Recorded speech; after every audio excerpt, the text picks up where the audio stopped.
Has put on notice on errant practitioners in the built environment over professional malpractices. Public Works Principal Secretary Solomon Kitungu says the government is in the process of overhauling the building code to deal with construction risk management in the built environment. The draft National Building Code 2020 will replace the outdated 1968 Building Code, which is blamed for the sorry state of the construction industry in Kenya.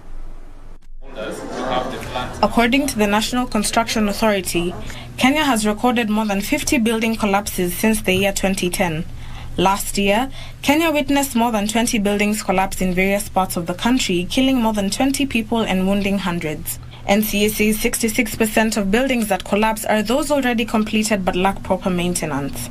The government is now planning to deal with the issue of professional negligence through the overhaul of the building code. We have actually an MOU which is currently being reviewed by the Office of the Attorney General. Once that MOU is signed between the National Construction Authority and Borax and then Institute of Engineers, then it will help in coordinating the supervision of buildings on the ground.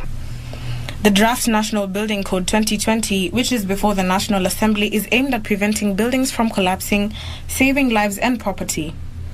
The new law requires developers to engage a registered contractor with the technical capability to deliver a project in all construction activities.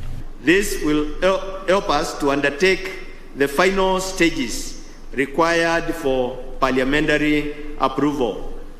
The main objectives of the building code is to promote order, safety, and the health of persons in or about construction works.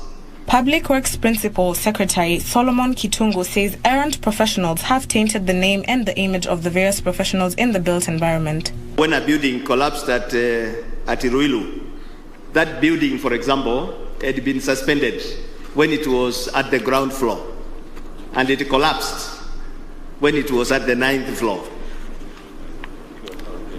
And if you can have that kind of thing, now you wonder, us as professionals, where were we?